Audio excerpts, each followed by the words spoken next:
तीसरे का गैर सवाल में क्या रखा है, एक लंबवृत्तीय बेलन का वक्र पृष्ठ दे रखा है 900 पाई सेंटीमीटर की घात 2, आधार की त्रिज्या दे रखी है उसकी 10 सेंटीमीटर और बेलन की ऊंचाई ज्ञात करनी है। सर सबसे पहले हम इसके आंसर में क्या करेंगे, हम सबसे पहले इसमें एक बेलन बनाने वाले हैं। क्या बनाने वाले हैं, बेलन, क्योंकि किसका जिक्र कर रहा है, बेलन का जिक्र कर रहा है। ज़रा ध्यान से सुनना। मान लो ये मेरा क्या है, एक वेलन है और इस वेलन की जो त्रिज्या है वो क्या है, आर, और आर त्रिज्या का जो मान दे रखा मुझे कितना दे रखा है सवाल के अंदर, 10 सेंटीमीटर। ज्ञात करने के लिए क्या बोल रहा है, बेलन की ऊंचाई ज्ञात करने के लिए बोल रहा है। ज़रा ध्यान से सुनना, त्रिज्या आर का मान तो 10 सेंटीमीटर दिया हुआ है, परंतु एच का मान ज्ञात करने के लिए बोल रहा है। और सवाल में क्या रहा है जी, वृत्तीय बेलन का वक्र पृष्ठ दे रखा है 900 पाई। अब मैंने यहाँ पर लिखा बेलन का वक्र पृष्ठ, बेलन का वक्र पृष्ठ कितना है, 900 पाई। कितना है, 900 पाई। और बेलन का वक्र पृष्ठ का आपने सबने फॉर्मूला पढ़ रखा होगा, 2 पाई आर एच बराबर के 900 पाई। यहाँ पाई से पाई कट गया और 2 से जब हम 9 को काटेंगे तो 2 चौक 8 बचा 1, 2 पंजे 10, साथ में क्या बचा इसके 0। ये किसके बराबर बचा, आर एच के। अब मैं आर जो त्रिज्या थी उसका मान मुझे कितना दिया हुआ था, 10 गुणा के एच बराबर के 450। यहाँ 0 से ये 0 कट गया, एच की गुणा 1 से करेंगे, एच की गुणा एच, इधर कितना बचने वाला है मेरा 45। तो ऊंचाई का मान कितना निकल कर आया मेरा, 45 सेंटीमीटर। देखो सवाल नंबर चौथे का गया कह रहा है कि 3.5 सेंटीमीटर त्रिज्या का एक वृत्त खींचिए। वृत्त के केंद्र से 7.5 सेंटीमीटर की दूरी पर स्थित एक बिंदु से वृत्त पर स्पर्श रेखाओं की रचना करनी है।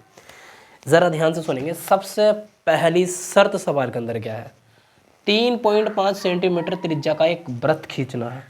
बताइए, देखो सर, ये मेरे पास एक वृत्त है। क्या है, ये मेरे पास एक वृत्त है और इस वृत्त की जो त्रिज्या है वो कितनी सेंटीमीटर है मेरी, 3.5। मैंने कहा कि ये जो वृत्त की त्रिज्या है मेरी कितनी हुई, 3.5। अगर मैं त्रिज्या ये ऐसे भी खींचूं तब भी ये क्या है, इसकी त्रिज्या। समझ रहे हो, इस तरह से भी खींचूं तब भी क्या है, ये इसकी त्रिज्या। बात इसकी एक ही है, किसी भी तरीके से लाइन को खींच सकते हैं, वो क्या कहलाएगी, इसकी त्रिज्या। यहाँ तक बात क्लियर है। आगे अब मुझे ये बताइए, ये वृत्त का क्या है मेरा केंद्र O। क्या है वृत्त का केंद्र मेरा, ये O है।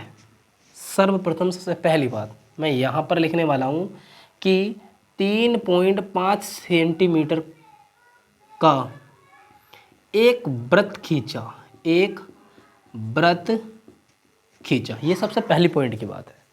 दूसरी बात इसमें क्या है, दूसरे में क्या है, इसने वृत्त के केंद्र से 7.5 सेंटीमीटर की दूरी पर, इस वाले वृत्त के और इस वाले केंद्र से कितनी मीटर दूरी पर, 7.5 सेंटीमीटर की दूरी पर कह रहा है जी कोई स्थित बिंदु है और इस बिंदु को मैंने क्या नाम दे दिया जी, P दे दिया।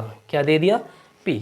तो दूसरे पॉइंट पर मैंने क्या इसमें करा है कि 7.5 वृत्त के केंद्र से, वृत्त के केंद्र से 7.5 सेंटीमीटर की दूरी पर कोई बिंदु P है। इसमें दूसरा पॉइंट, अब अगली पॉइंट की इसमें क्या बात आती है। अब मान लो यार एक चीज़ है, मैंने ये कहा कि ये मेरा बिंदु P है और ये बिंदु केंद्र मेरा O है और इन दोनों के बीच कोई एक मैंने सीधी रेखा खींची। क्यों खींची, क्योंकि इस वाले वृत्त पर के केंद्र पर अगर मैं प्रकार की नोक रखता हूँ और यहाँ ये दोनों के बीच की मिडिल रेखा है और मैंने क्या करा, यहाँ पर प्रकार की नोक रखी, यहाँ पर एक चाप लगाया और यहाँ पर एक प्रकार की नोक रखी, यहाँ पर एक चाप लगाया। सेम टू सेम इसकी नीचे भी मैंने वही क्रिया करी। बात समझ रहे हो। अब ज़रा ध्यान से सुनिए आगे क्या है। मैंने ये कहा यहाँ पे कि जहाँ पर ये चाप लगाया है, जहाँ पर मैंने ये चाप लगाया है, चाहे तो मैं यहाँ पर कोई बिंदु मान सकता हूँ और मैं कह सकता हूँ यहाँ पर अगर मैं बिंदु A मान लूँ, यहाँ पर कोई सा भी बिंदु मान लो, अगर मैं A मान लूँ तो मैं कहूँगा जो PA रेखा है वो AO के बराबर है। तो यहाँ पर अगली लाइन मेरी क्या बनती है, PA बराबर के AO, PA बराबर के AO। अब PA बराबर के AO क्यों है, क्योंकि इसने ये कहा था सवाल में कि दूरी पर कितनी, 7 सेंटीमीटर की दूरी पर स्थित एक बिंदु से एक वृत्त स्पर्श करते हो, जरा ध्यान से सुना, ये 7.5 की दूरी है और इससे एक वृत्त स्पर्श करेगा जस्ट इस वाले केंद्र से होते हुए, ये इस तरह से जाएगा सर, इस तरह से, समझ रहे हो आप, समझ रहे हो मेरी बात।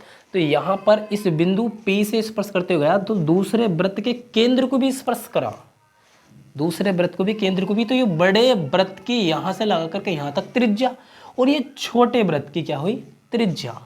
तो यहाँ से लगा करके यहाँ तक भी बड़े वृत्त की त्रिज्या और यहाँ से लगा करके भी यहाँ तक वृत्त की त्रिज्या है। अगर मैं सबकी बात करता हूँ तो वृत्त का क्या कहलाएगा, ये व्यास। क्या कहलाएगा, वृत्त का ये व्यास। अब ये जो बिंदु P था ये किसको स्पर्श कर रहा था, इसको स्पर्श करते हुए मैंने एक रेखा खींची। यहाँ पे बिंदु P को अगले वृत्त की मैंने स्पर्श करते हुए एक रेखा खींची और ये बिंदु मेरा A था, यहाँ स्पर्श करा B और यहाँ स्पर्श कर दिया C। तो कह रहा है कि एक बिंदु से वृत्त पर स्पर्श रेखाओं की रचना करनी है, उसको मेरी क्या होगी, ये रचना। और मैं अब इसमें जो लिख सकता हूँ, मैं लिख सकता हूँ, क्या लिख सकता हूँ कि बिंदु P को केंद्र मानकर बिंदु O से स्पर्श करते हुए एक वृत्त खींचा जो बिंदु P से B और C पर स्पर्श करता है, जो बिंदु P से B और C पर स्पर्श करता है। जो मैं लैंग्वेज बोल रहा हूँ वही लिखनी होती है और जो तुम लोग पटरी प्रकार का यूज़ करते हो, जिस तरह से चित्र बनाते हो, जिस चीज़ से मापते हो, वही माप तुम्हें बिल्कुल चित्र में के अकॉर्डिंग पेपर में सवाल के अकॉर्डिंग लिखनी पड़ती है। बस रचनाएं हमारी हल हो जाती है और रचनाओं से हल का कोई सवाल पूरे मैथ में होता ही नहीं है, समझ रहे हो ना।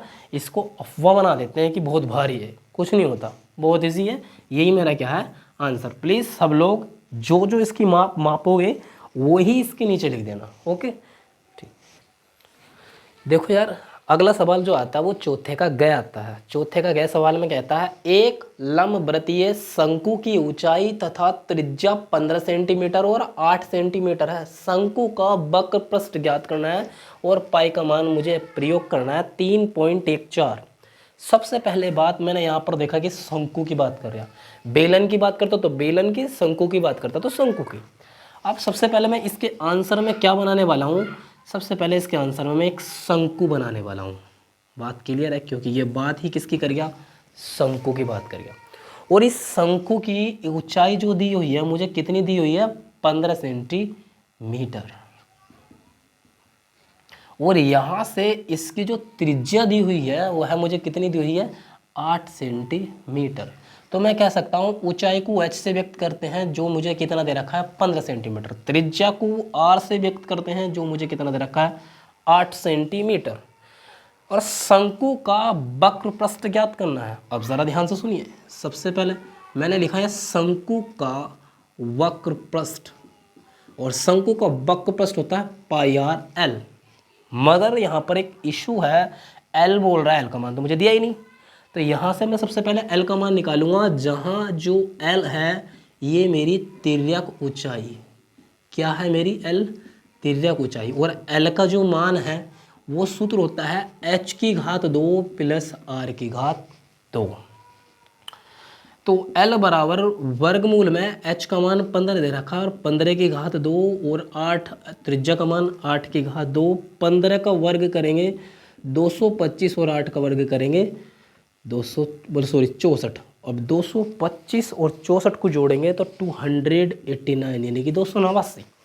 और यहाँ पर 289 का मान कितना होता है, ये किसका वर्ग होता है, 17 का। तो वर्गमूल से बाहर आ जाएगा क्योंकि L का मान कितना प्राप्त हुआ मुझे, 17। अब सवाल में आते हैं, यहाँ पाई का मान प्रयोग करने के लिए 3.14 बोल रहा था, मैंने 3.14 प्रयोग करा। यहाँ पर बोल रहा है त्रिज्या सवाल में मुझे कितनी दी हुई थी, 8। बात आई तिर्यक ऊंचाई की, तो तिर्यक ऊंचाई का मान कितना निकल कर आया मेरा, 17। जब तुम इन सबका मल्टीप्लाई करोगे तो इसका आंसर निकल कर आएगा 427.04 और यही मेरा क्या होगा आंसर।